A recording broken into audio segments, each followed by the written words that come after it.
mamas and those elders in our families teach their children. They teach us all to go to school, get a good education, get a good job, go to church on Sunday, wear clean underwear in case you get hit by a bus. Is that in the grandmama book? And I'm like, why does it have to be such a drastic accident? Like, first of all, and if I get hit by a bus, will I have on any underwear when they come find me? I'm just saying. So she taught me all those things, but like I said, I knew we weren't rich, but I didn't feel poor. Do you understand what I mean? Like, I never remember being hungry. But if I needed money for a field trip, I'd say, Grandma, I need $10 or $15. She'd tell me to look in the room on top of the shelf, behind the box, inside my pocketbook, inside a zipper, wrapped up in a piece of paper towel. It's $20. Did your mama or grandma hide money like that too? And by the time you find it, you ain't even remember what you needed it for, but that's a long story short. So that's how I grew up, okay? No different. You know, I saw domestic violence in my family. I saw violence, I saw drugs, I saw all of those things. So it was my grandmother's goal for me to go to college. So I get off to college and, you know, I'm supposed to be young and gifted. I'm at one of the top schools in the world, but I was on scholarship. And so the first week of college, I was in a room about half this size, and it's the credit card room. Does anybody know what I'm talking about? And so in the credit card room, they have all these different credit card companies, and I saw people walking around figuring out which credit card they wanted. Well, I decided to get one of each. Oh boy, that did not work out well for me. Because you see, I had all these credit cards, but I couldn't pay anybody. So when the creditors would call and say, Lynn, can you borrow the money? I'd say, can I borrow it from you? You know, I had all kind of funny answers. But when I got out to the real world, it was no longer funny. My credit was jacked up. My furniture came from Rent-A-Center. Like, it was terrible for me. Fast forward a few years later, I get married, I have children. I helped a lady in Chicago with 4 bankruptcies and 2 foreclosures overcome her credit issues. She got into a house with a low interest rate, a low down payment. I started teaching people all over Chicago and the country about the benefits of home ownership. So I became somewhat of a local celebrity. So fast forward, I'm making all this money. But I have to tell you all, I was living a lie. You see, I was living check to Monday. Check to Monday is another game. You see, check to check is when you get paid on Friday, and by the next payday you're broke. But check to Monday is a whole nother game. You get paid on Friday, you kick it on the weekend, you pay on your past due bills because in your mind your current bills are not due yet. And by Monday you're broke. Do you understand? And I was living that lifestyle making $25, $50, $60, $70, $80, $90,000 a month. Not a year. I would make $90,000 in 1 month and I would still be broke. And I know you're probably thinking, okay, I don't understand that. Because everybody here has some kind of money situation. And you're thinking, if I had that money, I would never be broke. But here's the deal, more money doesn't solve a money problem. If it did, millionaires wouldn't go bankrupt. Most famous people are not rich, and most rich people are not famous. So when I started going on the road with all these celebrities, I mean, everybody was on that tour. Jay-Z, Beyonce, Common, like all kind of people, and that's where I met MC Lyte. So I tell everybody to live by this, so we're gonna start here. The first 10% of every dollar you get, you tithe. Say tithe. Tithe. Now, you can tithe to your church, to an organization, to the homeless people in your neighborhood, whatever. It's just the whole idea of giving. The next 10% you save. Say save. Save. Saving is important, not just for a rainy day, but saving is important for a come up. Say come up. Come up. Now a come up is when you get an opportunity to buy something at a low price and sell it at a high price. For example, real estate. During the 2007-2008 recession, you could buy real estate at a really low price and sell it at a high price. You could buy stock. When the pandemic hit, Shopify stock went down to almost zero, and then it went up to $1,500. So you need some money on the side for a come up. The next 30% is cash on a separate debit card. Say cash on a separate debit card. Cash on a separate debit card. Now this is for your incidentals. This is for groceries, gas, hair, nails, a new phone, whatever it is. If it doesn't fit, get rid of it. This 30% is separate because it keeps you from having a spending addiction. Do you know what a spending addiction is? Okay, just in case you're confused, for those who don't know, a spending addiction is what you have when you go to the grocery store for toothpaste and walk out with $179.47 worth of stuff you don't need. Can I get an amen? Amen. And see, here's the deal. When you walked into the grocery store, you went in there with a shopping cart. You was lying when you walked in the door. Because you don't need a shopping cart for toothpaste. Now you start walking down the aisles, now you need some sheets, now you need this. And here's the deal, that wasn't on sale for you, okay? So it keeps you from overspending. Because let me tell you what else. I run companies around the globe for some of the world's greatest icons. And they are always trying to figure out what they can get you to buy that's only gonna cost them 10 cents, that you will stand in line on Black Friday, okay, and you will pay $10 or $100 or $1,000. So our job is to avoid deals at the stake. Say deals at the stake. Deals at the stake. Deals at the stake are items that we buy in 2023 that aren't worth the ashes we could burn them to. For example, $5,000 rims on a $500 car. Okay? $150 shoes for feet with corns on them. Get some flip-flops. Okay?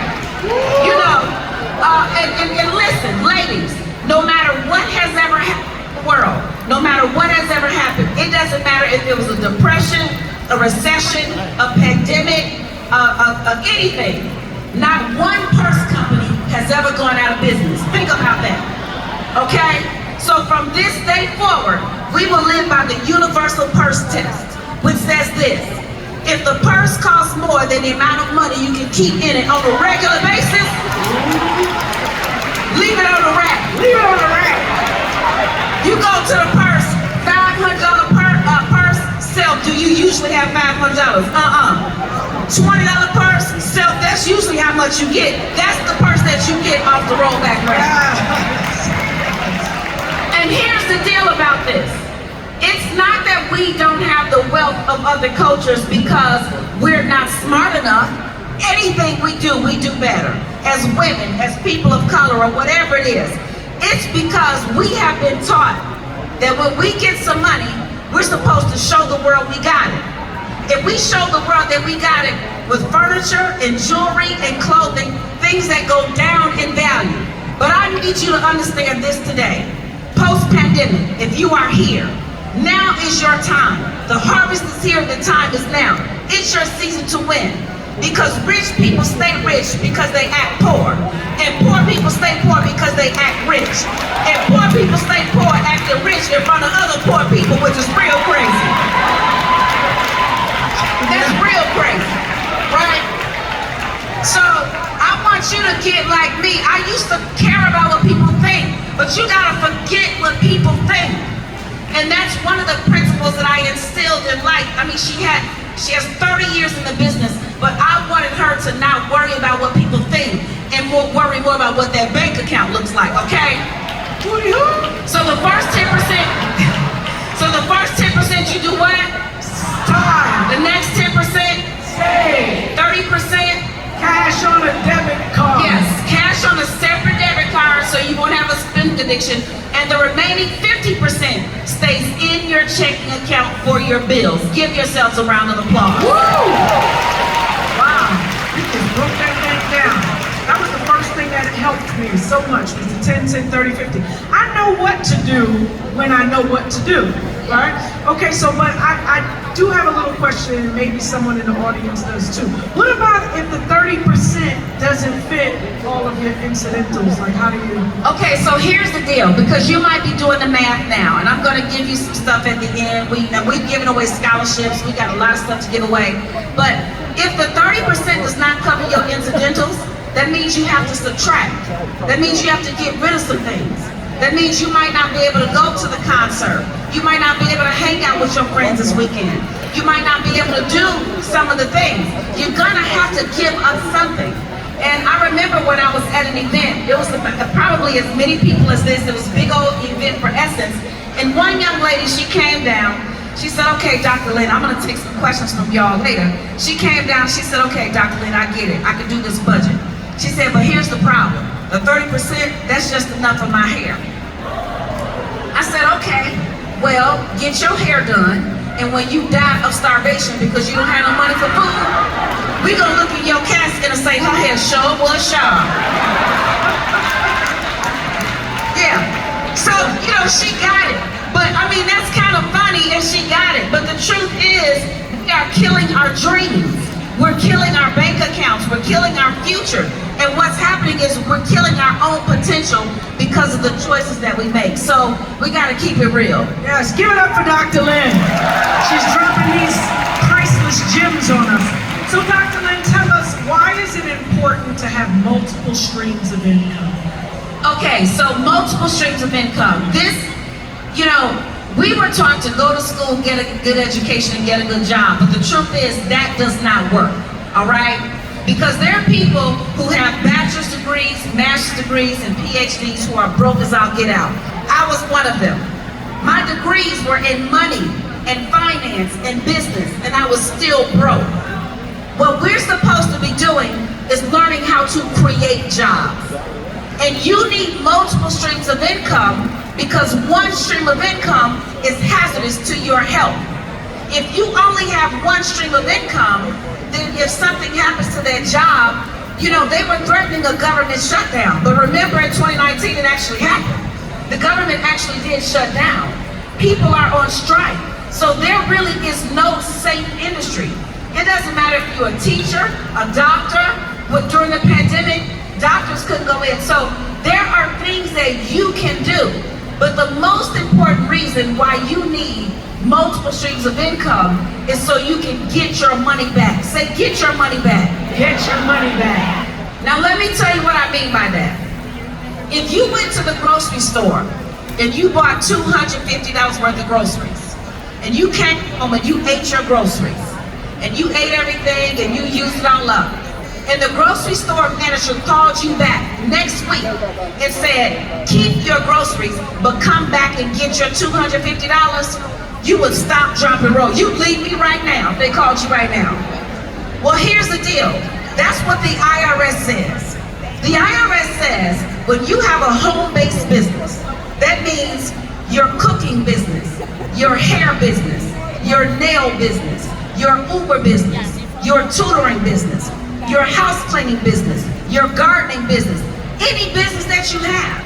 The IRS says if you now use your cell phone for business, now you just pay for your cell phone, but if you use your cell phone for personal reasons, you don't get your money back. If you use your cell phone for business reasons, you do.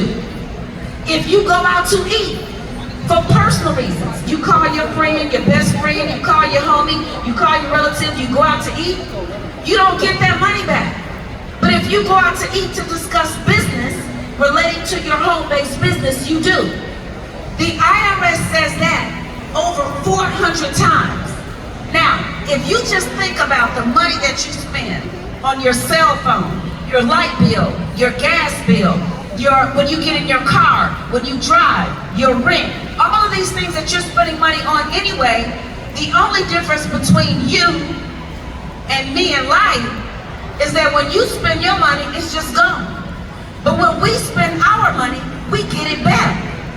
So it's important for you to understand how money works. And if the pandemic didn't teach you anything, I need you to know this about money.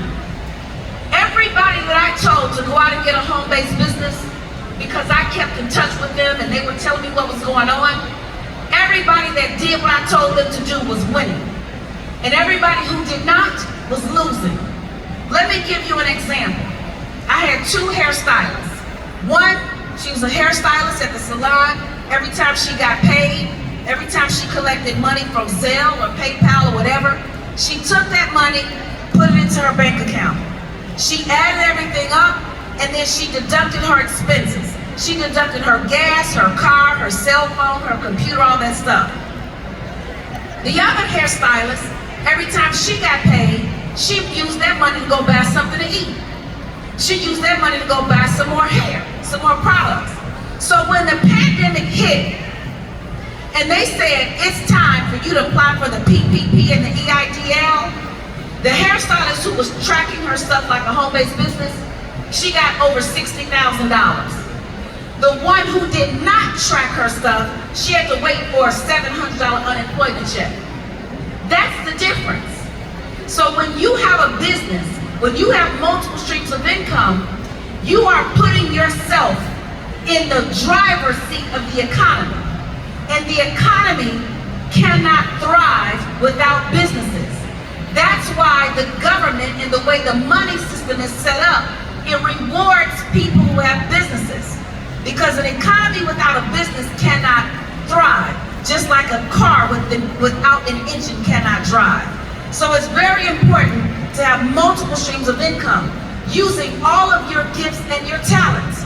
Some of you have things that you can do that nobody can do it better than you. There's something that you know. There's something that you are gifted at. There's something that you are skilled at. And you're waiting on the world to show up for you, but the world is waiting on you to show up. I used to work behind the scenes with life. I didn't want to come out here and start speaking. I like running the business, doing all those things, but the truth is, I was holding back too much knowledge from the world. So I started going on Good Morning America and Steve Harvey, and I started realizing, wow, it's the same as you, but I'm not Susie Orman. And when I first started speaking, I tried to be prim and proper. It didn't work. My kids was like, you be whooping our butt at home. Wow, you acting so proper. And when I just started talking, keeping it real, I was attracting the people who needed to hear it the way I said it. So for you and your business, you may see somebody doing it bigger and better. You may see somebody doing it, but the way you do it, that's what's gonna make you win. So that's why everybody needs multiple streams of income. Multiple streams of income. Yes. Well, you know what? You actually just touched on using your talents and your gifts. How does one take those talents and gifts and start a business? Okay, so that's an important question. The first thing I want you to understand about your talents and your gifts in starting a business. Anybody can start a business. Anybody can make a sign and say, I'm gonna sell hot dogs, or I'm gonna sell shoestrings, or anybody can do that. But only a few people can actually make that business profitable, because a lot of people are running broke businesses. That means they get money in, but they're spending more money out than they're bringing in. Very few people get a profitable business or a business that can outlast them, meaning being able to turn it into an empire. So when I started working with Light, yeah, she was a legendary rapper, but what she wanted a prosperous empire. She wanted to make money while she was sleeping. She wanted money to be making money when she wasn't making it. So in order for you to use your gifts and your talents, first, yes, let's identify them. And through one of the coaching programs I'll talk to you a little about later, yes, help you identify your talent. But if you are good at something, making it or doing it, that doesn't mean you're good at marketing it. That doesn't mean you're good at scaling it. So you need a team. In the beginning, you may be thinking, well, I don't trust anybody. If you don't trust people, you'll never be trusted. You have to put your faith in the thing that you believe in. And then if you make a mistake, if you hire somebody who doesn't work out, then learn a lesson and get the blessing. But don't stay stuck in the same thing. So I really think it comes down to making sure that you get the proper coaching, and you get the proper nurturing, and you get the proper teaching so that you can make your idea grow. Here's what I need y'all to understand. Facebook started out as a home-based business in a college dorm. Amazon started out as a home-based business, a bookstore in a living room. Microsoft started out as a home-based business, software in a garage. New Wealth University started out as a home-based business, and I was helping people for free. Everything starts out small, but it's up to you to make it big. So I think if you're looking at your talents, ask yourself 3 questions. What do you do naturally? What are you good at doing? and what are you passionate about doing? So it's the thing that you do naturally. Like I talk naturally. I came out the womb talking. I used to talk so much, I used to get my butt whooped all the time. But now it makes me money. What am I good at? I'm excellent at organizing things. I've been everybody's boss since I was a little bitty kid. So now I run companies. I turn the thing that I'm good at into something that is useful. And then I'm passionate about helping people. Me helping people is the absolute most important thing in my life. So if you follow those three things, then you too can turn the things that you are passionate about, that you are good at, and that you do naturally into income streams. Amen. Amen for that. Well, now you got them all riled up. Maybe tell them what they can do within the next 60, 90 days. So we're gonna do some Q&A, but let's watch this video because we were out last weekend and I think this says it best. So the first thing is we are giving away $2,500 scholarships today. Y'all can clap for that. Hey, yes. 25. And in it, you're gonna get all these classes: how to start a home-based business, how to start an LLC, how to hire your kids, you know, all these different things that you can do in your business. You're gonna get all these different classes. You take the classes whenever you want, you get your box, and it comes with Living Check to Monday, the Symphony, you get MC Light's book, Unstoppable, you get your budgeting journal, and then you also get the book, How to Hire Your Kids. I wanna tell you about that shortly.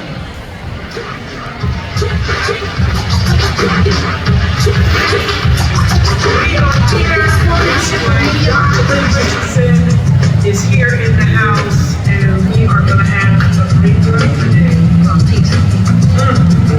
Financial literacy. You wonder why she's just like a business person, and I look like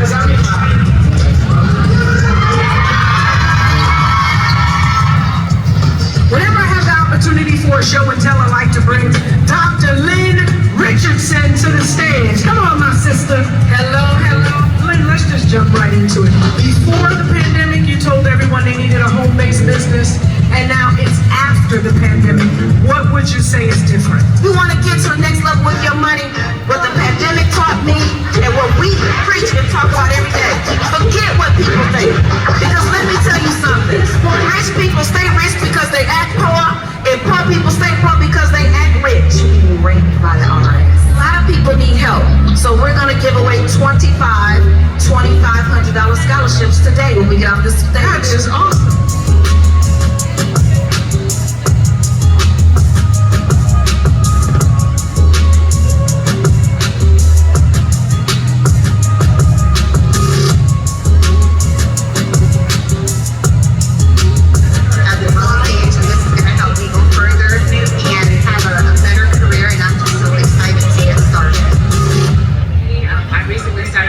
Last year, so for me to sit down and hear them talk about finances and starting a business and the struggle really impacted me. So I got a lot out of it. And I ended up being a scholarship recipient. So I felt like God really wanted me to be here, and now I get to learn more about building a business. And I'm super excited to see where the next year takes me. So give it up for our scholarship recipients. Yep. So you should have a card. Did you get a card? Does everybody have their card? You should have it. There's a QR code on there. It tells you everything that you need to do. Don't worry, we're gonna hang around after we get through with Q&A, but I wanna spend some more time talking to you. And for those who opt into the scholarship program, we'll take pictures, we'll do all that stuff. But for right now, let's go into Q&A. Who's got any questions for Dr. Lynn and Light? Please raise your hand. To the left, you just missed one. I'll come back. Okay. This is Beretta. Hi. So you was talking about like scholarship. I mean, you were talking about like schools and stuff. Now, you know, they just had those student loans closed, and now the payments are back. How do we fit stuff like that into like that income? The unrestricted payments for the student loans, like tax credits and different credit cards and stuff. So if I'm understanding correctly, you're saying you're trying to figure out how to fit your student loan payment into your budget? So you want to go Google student loan repayment options, and you want to follow the instructions there. There are many, many, many different options, including you can continue to suspend your payments. But what you don't want to do is ignore it. Do not ignore it. If you know you have a student loan payment coming, I used to be a community college a campus director. The number one debt that can help you is a student loan, and the number one debt that can actually harm you is a student loan. So you don't want to go into default. If you are already in default, you need to go into the student loan rehabilitation program. And after you make 6 months of on-time payments, it could be $5. Okay, I know people with a student loan payment of $5, $3, $2. Okay, so don't ignore it. And if you still need additional assistance, go to asklynn.org. That's the question. Next up here is Carmen. Hello, just want to say, first of all, to MC Light, I'm a big fan. Love you. Thank you so much. And my question is if you want to do a nonprofit, could you take like this scholarship and apply it to that to incorporate with your home business? You get what I'm saying? So the question is, if you want to do a nonprofit, can you take the scholarship and apply it and incorporate it into your nonprofit? So let me be clear with you all. I am definitely an advocate of nonprofit organizations. We have a nonprofit, Hip Hop Sisters Foundation. But first, I need you to be profitable. I'm not teaching anybody how to do nonprofit before I teach you how to do for-profit. And once you do for-profit and you get your money back and you've got extra money to now just give away, your bills are paid, your financial future is on track, then I teach you nonprofit. So these principles do not work for nonprofit businesses. These principles work for people who want to get their money to the next level and then want to eventually do a nonprofit. But thank you for that question, and thank you for your heart for nonprofits. And right in front, this is also Carmen. Okay. My business is established. I've been in business for 9 years. I have employees and everything. And we're going to the next level. But what keeps you going? What keeps you in the game? What keeps you making those phone calls and not stopping? So that's an excellent question. First of all, congratulations. Give her a round of applause for having a successful business. And the question is, what keeps you going? What keeps you in the game? What keeps you moving? The fact that I'm breathing every day. And let me tell you, it's not easy. Right now, we have to sit down with Light's team. I just spent some time with my very, very good friend who runs Commons organization. Light and LL Cool J just got a big award in DC. I was talking to my good colleague and friend who runs LL Cool J's organization. So it doesn't matter who you are.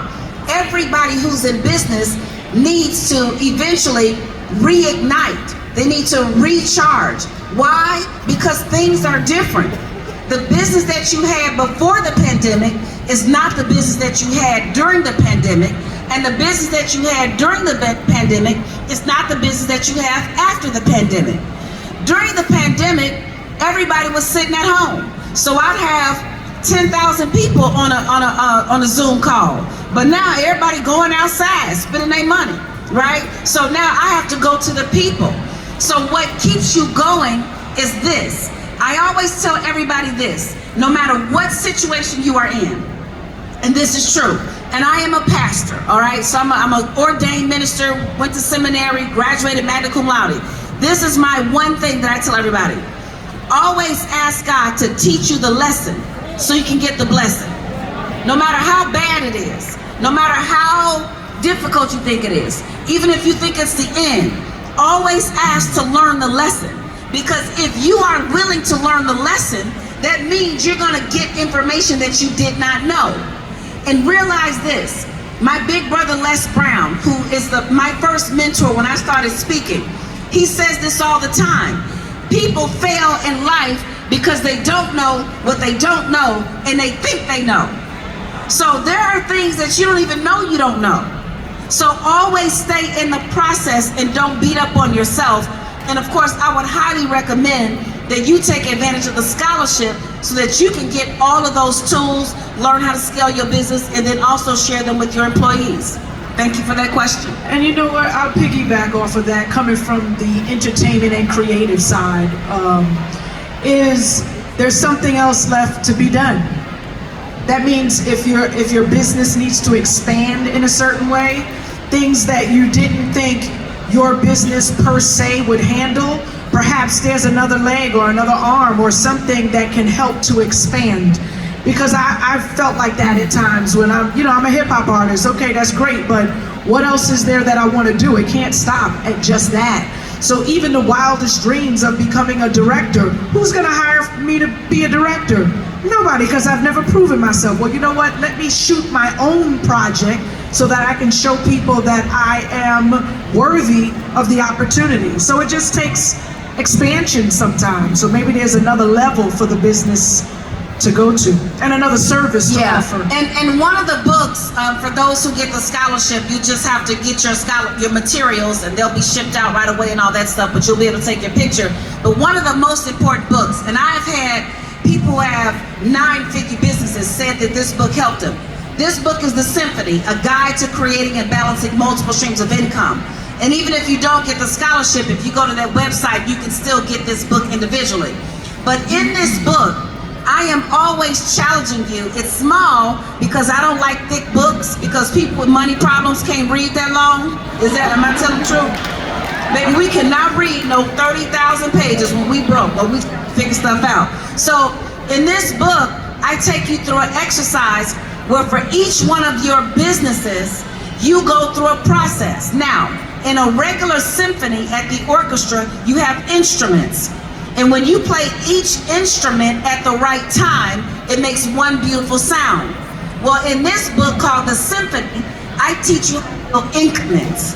Increments are businesses that make money. And when you deal with each one at the right time, it makes one beautiful sound. So I started out doing mortgages, but then I wrote my first book, Living Check to Monday. People say, well, why'd you write a book? Because people want to buy a house and they got a spending addiction or they don't have enough money. So I had to teach them that. So then I started teaching classes. People say, well, why'd you do that? Every single increment then worked together to make one big monstrous business, which is now an empire. So that's what I want to show you how to do too. So that'll be good for you as well. Thank you for that question. Do we have any more? Next up is Brad. Hi, I'm Brad. I go by Exo Dreamcatcher. I do a podcast. My question is, how do I reach out to companies that can help me out with traveling, to other countries or other states, so I can interview other artists in the industry? So you want to know how to travel to other countries. I would say you should learn all of the elements of how to expand your business, or expand your podcast business. And it doesn't require that you have to spend money to travel. Because there's so many, there's StreamYard, there's Zoom, there's Microsoft Teams. I know podcasts that are generating millions of dollars a year and they don't leave. Literally, Light just did a podcast that was wildly popular. Another one of my artists did a podcast all the way from Bali. So what you need to learn, and in New Wealth University, one of the classes is how to create and monetize a podcast. So you want to be careful and you want to know all the different ways you can monetize that podcast. When you have a podcast, there's certain things that you do. There's certain clips that you put on TikTok, but those TikTok clips are not the same for Instagram. Those Instagram clips are not the same thing you do for YouTube. Your YouTube clips are not what you put on LinkedIn. Your LinkedIn clips are not what you put on Threads. So you want to learn the rules of the game and then play the game by the rules so you could be successful. And the key with everyone, I'm talking to you about businesses that don't have a lot of overhead, right? So I want to teach you how to build your business without having to increase your expenses while you do it. Excellent question. All right, we have time for two more. This is Ollie.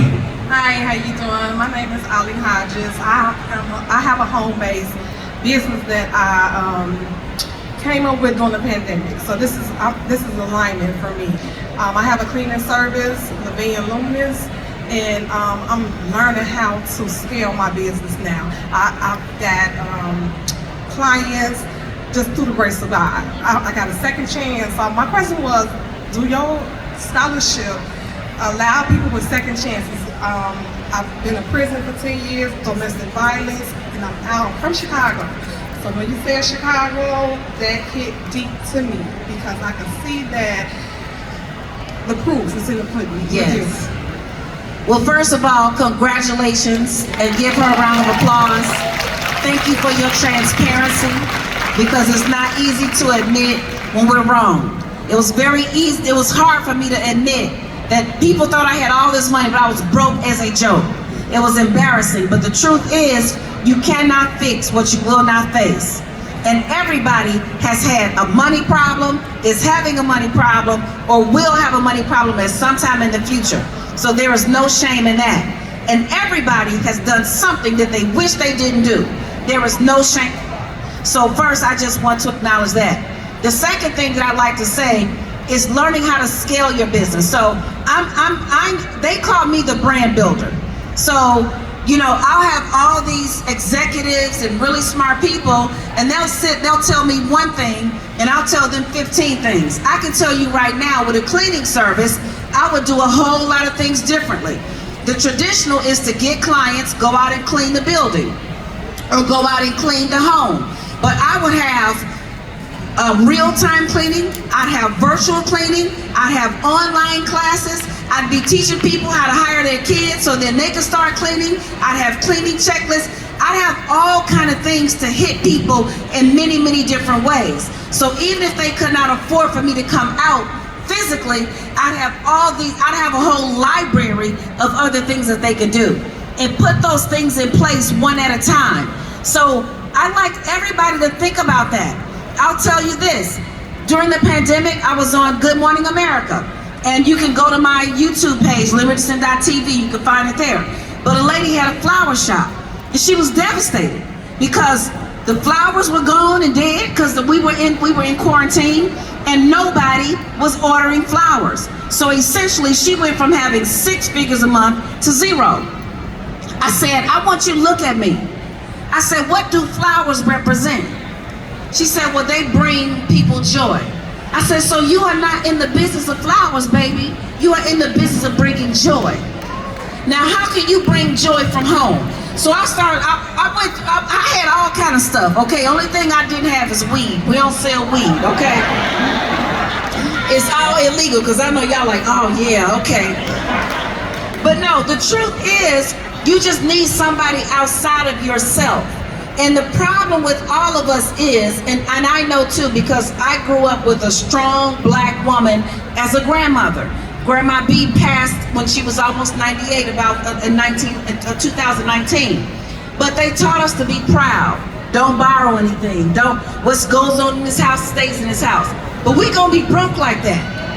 We need to open our mouths. We need to know who to talk to, and we need a team. So I'm encouraging you to join the team. I'm looking forward to working with you. Final question, this is Giselle. Hey, Light, my fellow New Yorker. Hi, my name is Giselle. I have 2 businesses down here. I have an LLC and a nonprofit. My nonprofit actually is very lucrative. I'm doing a lot in the community. So my question is to you is, there's a lot of black-owned businesses down here, but there's a barrier stopping them from reaching their full capacity. Our issues down here in Arizona is not universal to other issues in other communities like Atlanta, New York, California, DC. We have real issues down here that's stopping the black community from reaching its full potential, including economic empowerment. So my question is for you, what can we do to actually partner with you and Light? Not just, buying a book and taking advice, but what can we do to form a real partnership with you, with businesses down here in Arizona to reach the full potential so they can become successful and further live? And I just want to also add, there's a lack of access to resources down here for black businesses in Arizona. I know because I'm heavily involved in the community and I've been here for 13 years. The NFL came down here and they profited off of the black community and then give back resources into the black community. So What can we do to fully partner with you and Light to bring economic empowerment to Arizona for the Black community? So that's an excellent question, and congratulations and thank you for the question. And I'll be very candid and respectfully I say this. I can't partner with anybody who is unwilling to learn. So when it comes to things like, is it just a book? No, it's not just a book. It's a class. And I have actually sat down with people who have tens of thousands of dollars to pay me. And I literally just said this to one of my colleagues yesterday. I don't want your money. I don't want to sit down and you give me $10,000, because whatever it is that I have to tell you, I've got a whole university. I've got hundreds of hours of classes that if you take the class and if you go step by step, everything that you're looking to learn, I've already put into a curriculum. And so my students who started out in 2020 during the pandemic, many millions around the globe who had never met me, now they have businesses. Now they are writing books. And now they are teaching other people. So that's real. Dr. Vanessa De Denzine, Lynette Harper, Diane Bowery, like literally real life people who knew nothing and then took classes and went to the next level. It's the same thing with Light. Light will say, well, Lynn, how can I do X? Take the class. Because you get to decide, do you want a Cliff Notes version or do you want to know what I know? And so the only way for me to teach you what I know is for you to learn what I have learned, because guess what? I am learning as well. So that would be the first step. I cannot partner with anyone who cannot learn. And if you are willing to learn, then I can take what you've learned, apply it to what you have, and then we can go from there. The next thing that I would say is figure out how to expand your business beyond your own walls. Those walls may be your community, your neighborhood, your city, or your state. But I promise you, there's one class that you get, it's called So You Started a Business, Now What? Where I teach you how to take your idea, match it with other ideas in a global hemisphere, and then figure out the strategies to expand. So I applaud you, and I pray that I'll get the opportunity to share with you, because there are things that I can learn from you as well. So it's a learning situation. Like, you may want to share with that as well. No, I think you hit it right on the nose, because the first thing for me is if someone is willing to learn, then they're open to be taught. And then at that point, it just levels the playing field for us to go up together. I'll give you an example. So, I help lots of people get mortgages and buy real estate and become real estate investors. You gotta first take a class, because I can't tell you in 2 minutes what it took in 2 hours for you to learn on your own. And you say, oh, so when we sit down, Dr. Lynn, now I know this, that. Now take me to the next level.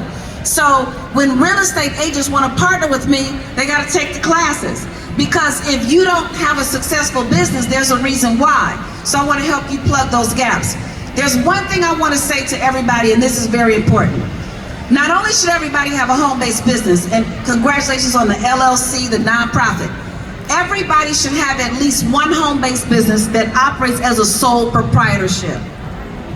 That sole proprietorship can be a single member LLC, or it can simply be you using your name and your social security number, okay? So you can just start working, or you can set up an entity. The reason why it needs to be a sole proprietorship is this, because there are many more ways to get your money back when you have a sole proprietorship. Now, how many people here have kids or nieces or nephews? Okay, I'm gonna say this and then we're gonna talk to people one-on-one, or talk to people, take pictures. My grandmother had 17 brothers and sisters. No, it was 17 of them, but she was the oldest, so it was 16 brothers and sisters. And because she was the oldest, she had to cook for everybody every day. I'm gonna tell you right now, I have three kids. My kids are grown now. But if I had 16 kids, everybody wouldn't eat every day. I'd have a Monday, Wednesday group, and I'd have a Tuesday, Thursday group. And on your day off, you'd have to fast, pray, or steal. I'm telling the truth. But the truth is this. The IRS says when you have a sole proprietorship or a single member LLC that's operating as a sole proprietorship, And if you don't know why I'm saying that, it's because an LLC can be an LLC with many members. It can be a sole LLC taxed as an S corp, or it can be a sole LLC taxed as a sole proprietorship. There's a difference. And the one I'm specifically speaking of is an LLC that operates as a sole proprietorship or a sole proprietorship without an LLC. Because the IRS says you can hire your kids to work in your home-based business. You can pay each child up to $13,200 a year. That $13,200 is a tax write-off to you, meaning you get the money back, and the $13,200 you pay them is 100% tax-free. That does not work in your nonprofit. That does not work in your corporation. That does not work in your S corp. That does not work in your LLC with other people. It only works in your sole proprietorship. So I have 3 children. You might be thinking, well, Lynn, where will I get $13,200 from? I'm not talking about pay them an additional $13,200. I'm talking about the money you're already spending on daycare, tuition, ballet classes, football, school clothes, school supplies. So my youngest daughter is 22. She's been working for me since she was 6. So I used to pay them a salary. That money now is a tax write-off to me. $13,200 times 3 kids is $39,600 in tax write-offs of money I was spending anyway. I was already spending $500 a week on daycare, on after-school programs anyway. Now, when they work in your sole proprietorship, you also don't have any labor laws. The Department of Labor will have restrictions on you if your child works in your corporation in the building. But if they work in your home-based business, as long as it's not farming or anything harmful, they can work any number of hours in any hour of the day. So this, my sister, is one of the reasons why I tell people, you have to learn the rules of the game and play the game by the rules. If I sat here till tomorrow, I still couldn't teach you everything. So that's why you want to get in financial education so you can learn how to make your money work for you. Give yourselves a round of applause. And give Dr. Lynn an applause. I think I'm so excited to see who opted in for the scholarships. So yeah, so get the card, look at the QR code, and go to the website, and we're gonna take pictures with those and give you your scholarship certificates, and then you'll be hearing from us within the next 24 to 48 hours. So God bless you all.